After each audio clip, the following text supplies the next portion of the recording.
more emotional as this afternoon progresses. What we do know right now is at about 2:30 that we have, there was a shooting of a 30-year-old African-American male. Right there is where the actual shooting took place. We got crime scene investigators that are here on scene trying to sift through the evidence, try to determine exactly what took place in this process. But right now, the community at large does not feel comfortable with what's going on. They feel that this is not a just process, and you got a lot of upset, a lot of frustration through this community across this area. And really what the frustration is similar to the national dialogue that's been happening, that African-American community feels like that they're under siege essentially from unarmed shootings. Now we don't know exactly what took place in this.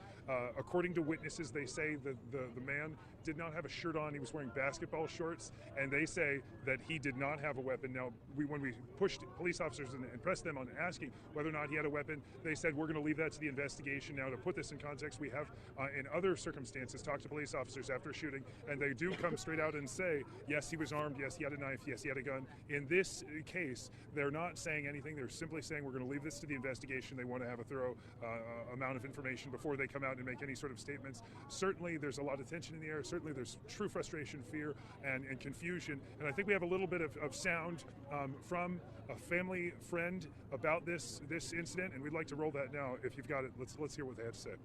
From what I know, if you're coming to help somebody, you notify them and let them know, hey, Officer so-and-so standing here. I'm here for this, that, and the third. They didn't say any of that. They just shot him. So if you guys were here to help, why is it the only thing you did was draw your guns? You didn't say freeze. You didn't say stop. You didn't say anything. You just shot this man 5 times in center mass, which means the only thing you came to do was to kill.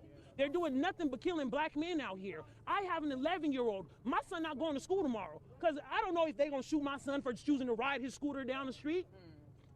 You know, I've got a black brother standing right here. Come on now. If he was a white man and he was mentally ill, Thank you. got the proper help he would have Thank you. Why not tase him? If he is covered by 3 police officers, hold on. If he's covered by 3 police officers, why couldn't you tase him? Why couldn't you pepper spray him? Use your batons. You have been trained to do this job. Why did you have to kill him?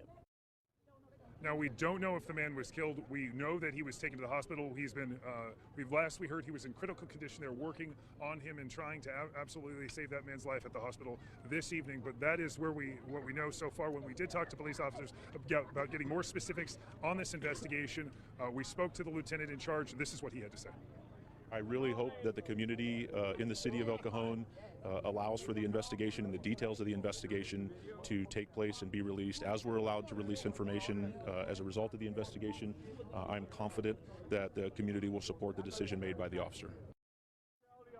Now this evening, we've got, there's a mix now of protesters, there's a mixture of community members that are angry, and then there's now a bit of a mixture of sort of professionalized protesters that are trying to unite people and go to different websites and support different things. So it is starting to gain a little bit of momentum in this circumstance.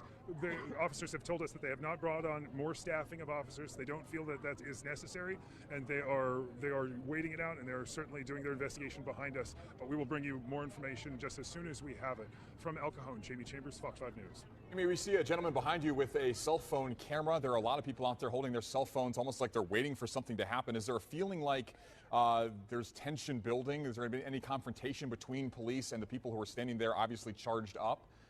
And also the ambiguity. I want to ask you about that because them not saying whether or not this man was armed, is that something that that they're concerned about? Because we saw in Charlotte, ambiguity kind of led to more trouble with them not wanting to release video.